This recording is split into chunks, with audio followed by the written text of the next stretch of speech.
This week we're talking about conflict and how to handle it. And today we're going to be talking about, so yesterday we were talking about the different levels of conflict. And today we're going to be addressing domestic violence here.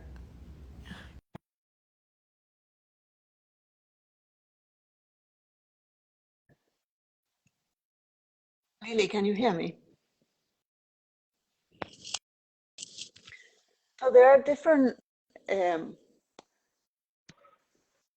there. Hi. So I was explaining that yesterday we were talking about the different levels of conflict, and today we're going to be addressing domestic violence. Right. What, how does domestic violence appear? There is not one size fits all. There are different ways of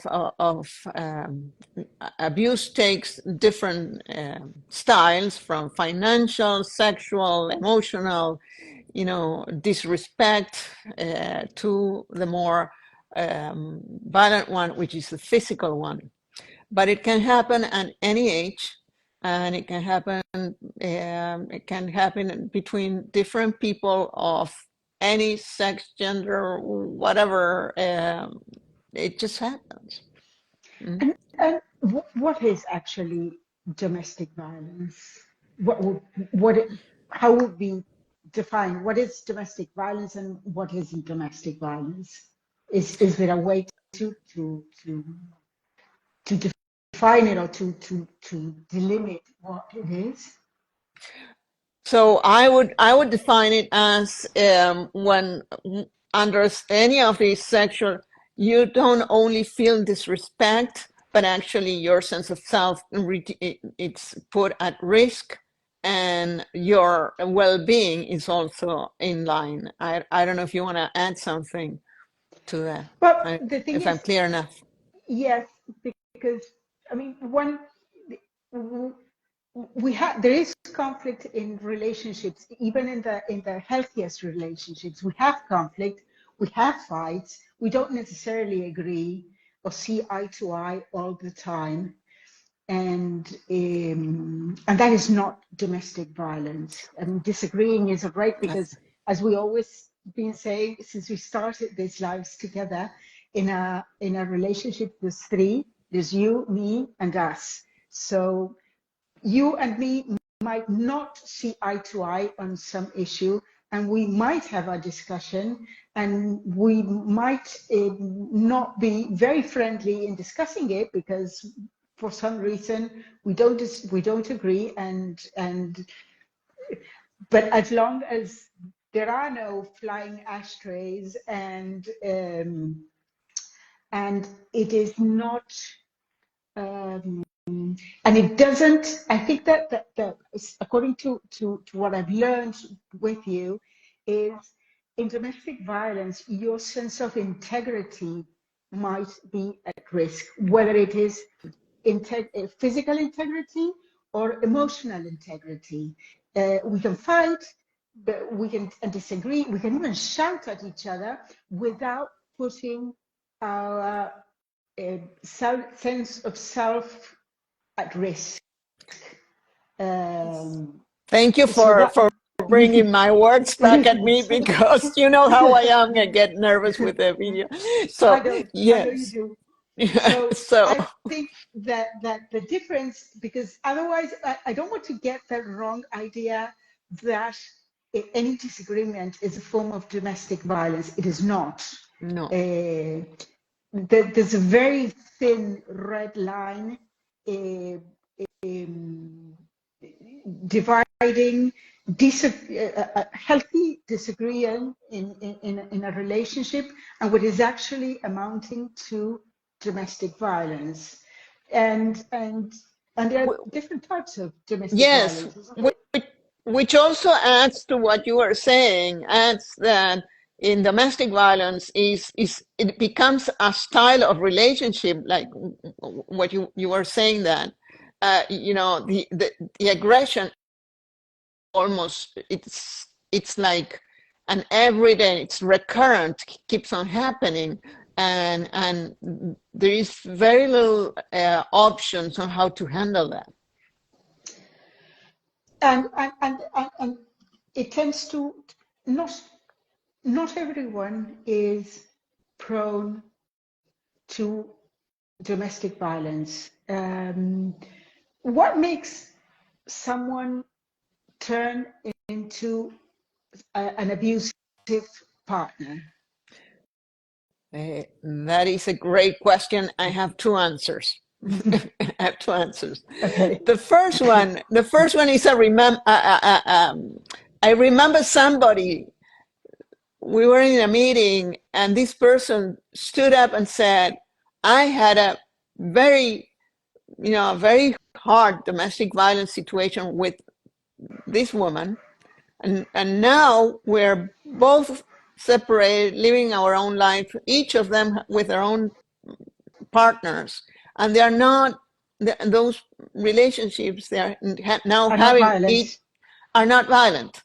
So how is that these two people cannot agree and become violent, and what is different? So Well, I don't want to. different people get different traits out of each other, right? Yes, that's Not. why I was like, my second answer would be there are different traits and personality and attachment styles and things that in psychology we're so used to talking.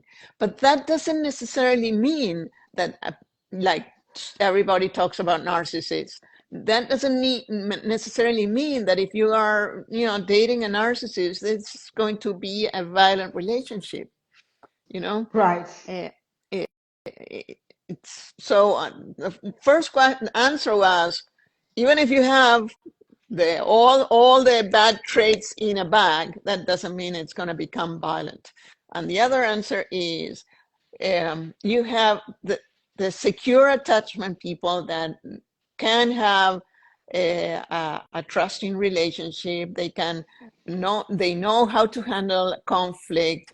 They are open, and they give you the independency to be your own person, yet still have that us building moment with their partners.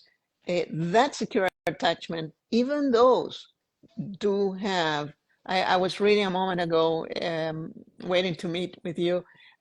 Even those have, in a research, they found 20% of secure attachment people present domestic violence.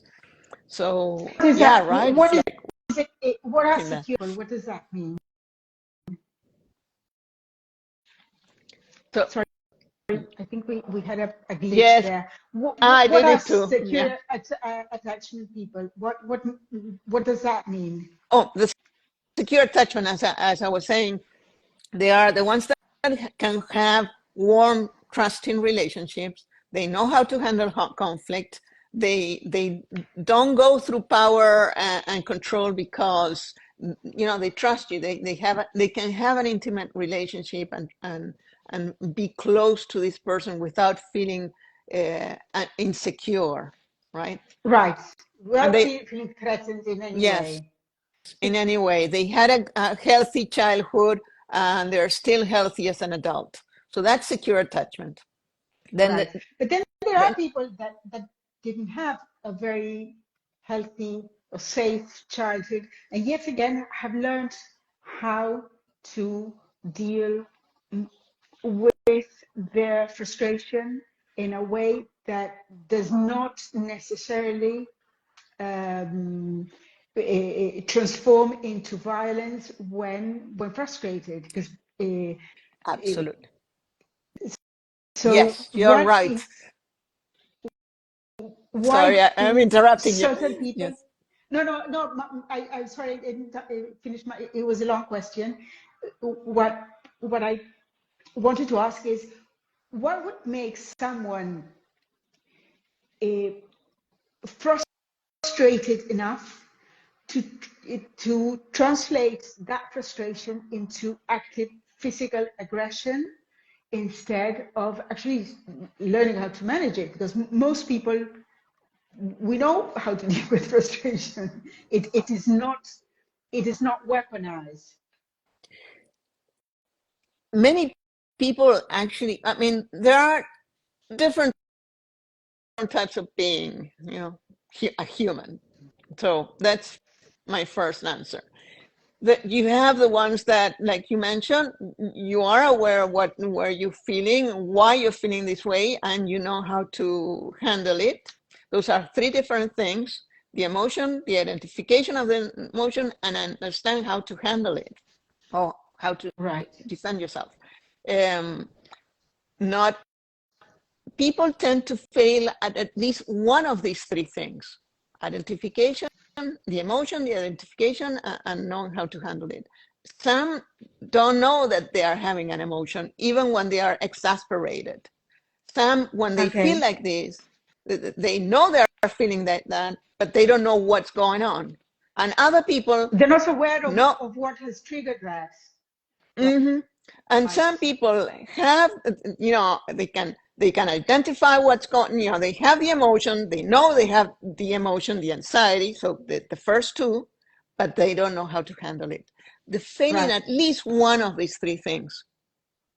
Interesting. Yes, because most of us, when we're having a bad day and we know we're in a bad humor, we just go. I know I do it with my husband, and he does it with me. I just go like, just stay away from me today. This is not a good day. You do not want to come against me. And he just has fun. And whatever it is that was brewing there, it can be de-escalated because we make fun out of it. And he knows how to tiptoe around me, and I know how to tiptoe around him in a very bad day. We all have bad days. This is not about bad days. This is about what are the triggers to first, before the triggers, there are different kinds of domestic violence, But can because there's I the interrupt you in physical. something? Yes, yes, please Because do. you just mentioned something very interesting, which is stay away from me as I go through this moment in my life, right? Well, if if your partner is someone with borderline personality disorder, or some kind of this insecure attachment that is concerned about abandonment, withdrawal will actually bring up, their insecurities, or, Interesting. why you're doing this to me, and start building up. So when you walk away to avoid confrontation, you end up causing it. Oh, interesting. So let's go back to then. We'll then go back to the types. But what can trigger a, a violent reaction? And in this case, we're mostly speaking about physical violence, not we'll then go to more emotional, but let's go now the triggers for particularly the physical and the aggression. What can So trigger uh, that? that's a big question. Yeah, no. They usually, if you go to research, they'll tell you power and control. I don't believe that's only power and control, and I don't believe, because I've had many many cases, psychological evaluation cases, in which I had to assess, as a professional witness, and I've come across to many different things, and some fall under power and control, but it could be, like I just mentioned, a feeling of abandonment. Instrumental aggression, which is Well, using in a aggression way, to. Mhm. it would be it's feeling threatened. In a way, the person that Sometimes feeling threatened, it's a defensive mechanism, so they enrage. And the threat might not be what that person is doing in particular, but what in their head, no, they which, imagine, and it can be a threat as simple as you're doing something that does not accommodate to my plan today. Oh, I'm oh going yeah, out to visit oh my yeah, mother, and you yeah. planned dinner together, and that triggers. because you're not going to the plan, and you probably don't know the plan, but it doesn't matter because it's an emotional trigger. Doesn't need to be a clear and imminent threat. It's just the feeling of a threat that someone feels threatened in their integrity, in their imagination, in their plans, in their illusions. There are Well, those cases of people because that if you don't feel threatened because you don't find them interesting, for example.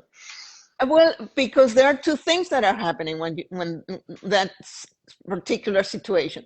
The person that was thinking of having dinner with you, with whoever, had already a whole movie in their head about what the dinner was going to look like, what the menu, probably all the details. Right. And you And come then late. and you come late and you say, "Oh, I'm tired. I don't want to go out for dinner."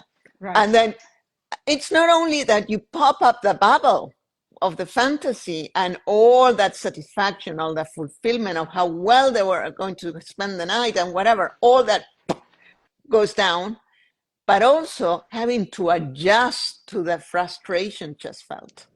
Right. So So these are people that have trouble managing frustration, mostly feel threatened, and have trouble managing the sense of threat, let's say, because let not me add everyone a feels couple threatened more. because you decide not to come late.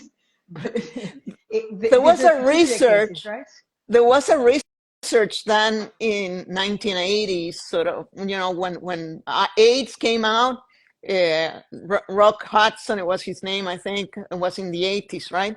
There was a research performed then on prostitutes in London, I think it was, and they were expressing high level of violence with their clients in relation to AIDS, because when AIDS started happening, then there was no search of the prostitute for sexual satisfaction in the regular way, but through violence.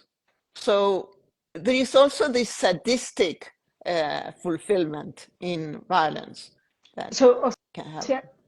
but then we have several types of domestic violence, right? Yes. Uh, Well, there's uh, there's a, the more the least manageable, and which is a sadistic one, which just that would be a trait That that. can happen within a family too. I mean, the research was between prostitutes in 1980s, but it can still happen in a domestic Okay. situation in which the partner finds satisfaction in violence, and it's going to be violent. Then you have the antisocial people, antisocial personality styles.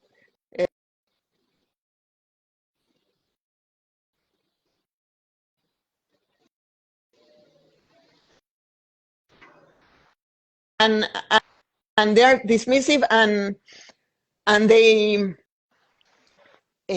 um, they tend to have moderate level of aggression throughout, but when they are violent, then they are physically violent. Their level of violence is way higher. So, like Okay. compared to the borderline personality, who tends to be more temper, gets a little Hmm. bit more temper because it fluctuates between anger, love, disappointment, and constantly guilt, this honeymoon phase that everybody knows, right? The honeymoon What is of the honey? the What is the honeymoon phase? so the honeymoon is, there is a build up, then there is the violence, and then following that, I'm making it short, but Oh, and yeah. following We're that, feeling sorry. they come with a sorry, and the sorry is, and they promise you the moon because they are afraid of losing you. They are they are dependent. They have dependent traits. Narcissistic have dependent traits. Dependent personality disorders have dependent traits. Not just the borderline personality have this. So there are different types of people that have dependent traits What and is a will dependent be. trait? What Oh, is a dependent trait? this The concern, need that this to need depend of on the other. others Yes, exactly. So for emotional support, for for whatever. admiration, Yes, for different things. Yes. right. Oh, Okay. depending on, So so the, this you type of go. violence might be in every day, might be more inconsistent, right? But it's not going to be, when the aggression actually happens, it's not going to be as terrible, as As bloody, to violence. say one word, Okay. as the antisocial, right? And what's an antisocial? Antisocial is a person that doesn't care for anyone. It's dismissive of rules, Oh, dismissive okay. of respecting people, So everything. then Just it's a pathological trait. It's not that common. well, and And unfortunately, yeah. So, and there are different types of, of domestic violence, right? There's the physical domestic violence that we've been talking about, and then there's the emotional violence, and then there's the economic violence. Can we go through those types yes, of? very very important, because actually what you're saying is, for instance, the financial violence is when one person is in charge of all the expenses, right? Whatever you are, many times I see people that do all the job, do all they are the only household, how do you say, income provider, The right? income provider. But they don't have access to their income because their abuser and even their own expenses have to be run through them. You Right. cannot say anything. So that is very important, because if you are thinking that, okay, I had enough of living like this, and your chances of living this situation are hindered by your economic situation. Your And access to your own, yes, because if you don't have any money, yes, if your yes, we financial score is low level, like we were talking about yesterday, right, uh, no, the first thing you need to do is start building up that financial score, which is easy. Get another credit card, and one that nobody knows, and at least have that. Then you right. have the emotional domestic the abuse, Uh, which is Abuse, which is the it can the be, one that isolates you, tends to isolate you well, as a victim. yes. No one So loves you more than I. If they loved you, they would accept me. They don't accept me because they don't love you much as I love you. We've seen that yes, happening we've in seen that. relationships. And the And the other person gets is, isolated and driven away from family, friends, and contacts. And then, yes, so that happens exactly with friends. Friends are not welcome. That person. So either by saying directly, you are not to meet with this person ever before, or just by saying, oh no, that's not a good friend. You shouldn't meet. Either by yes, or rule or mistreating by. your relatives, some things Oh like yeah. because Mm-hmm. uh, yeah, no, let's not go there because they're not nice people, and you slowly find yourself isolated from anyone that was important in your life before that. Hmm? Yes. then there is the belittling, the telling you you're not good enough, you're not dressed enough, why are you wearing these? The belittle that keeps on happening every day, to the point that your Right. sense of self starts scrambling, right? Right. And So and and it can also happen outside. So the belittling can be indoors, or it can also be outside. Um, yes, can you hear me? I no, hear yes, noises. I think there's a glitch there. So Okay. I don't know if it's you or Uh, me who froze.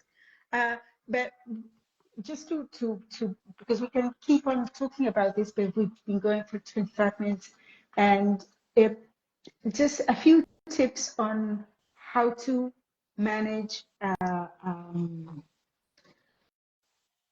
how to, when you're confronted with everyone, each one knows their partner best, and each one mhm. knows when things are escalating to a point where they can become very risky.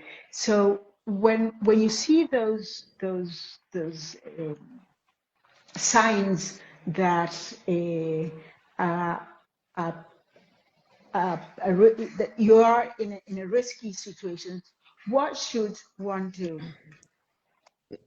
Um, I get Well, first, try. not shout back, not shout back. The first thing we Well, always say, don't join in the don't show it. shouting match. Yes, yes. Um, but first, it depends on what kind of personality this person, your partner, has. Right. If it's what we were talking before, a borderline kind of dependent person, then when you when you see this getting worse and worse, instead of withdrawing, which is going to make it worse, come close, give a hug, you know, make this person feel smooth, if that works. If Secure, it secure, secure secure, and secure the taken attachment. care of. Yes, Acknowledge, yes, acknowledge the pain. yes, exactly. If Right. that doesn't help, the other thing you need to do under any of these highly dangerous situations is have somebody within the neighborhood, preferable, that has your documents, a change of clothes, that know your situation. Make sure that this person is someone that, I would say this, based on my experience, I would Plan say ahead, this. plan ahead, make a beeline for the door. Yes, don't don't exactly. if the tone of voice keeps rising, um, get away of a play anywhere where there's any kind of weapons, particularly the kitchen, for example.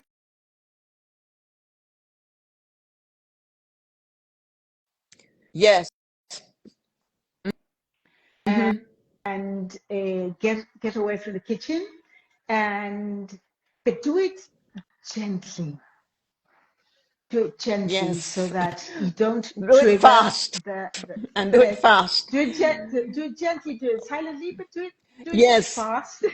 but The but sooner the but better. sometimes some personalities, each person knows their partner best, but sometimes doing it gently could also trigger, oh, this person is, being doesn't is not taking me serious, or it's challenging me, or whatever. So being, gently could just make sure you know your partner best. But one thing I was saying is, the neighbor or person that's going to help you, it needs to be someone that is strong character, like, if they are concerned about your partner, I mean, your partner being, uh, becoming an aggressor towards them, then you're putting that person at jeopardy. Agreed, So right. Which is another problem, but let's talk about that tomorrow. Um, Okay. how does conflict affect, we can talk tomorrow about how does conflict affect those around us, because this week we're talking about conflict. Please follow us. There are tips coming every day on how to manage conflict this week. Follow us, subscribe to Dr. Leah Roth's channel. We are meeting every afternoon at 5 this week to talk about how to manage conflict. All right. Nice seeing you all. And if you Thank you. have any questions, please leave them in the comments. Yes. See you See you tomorrow. tomorrow. Bye.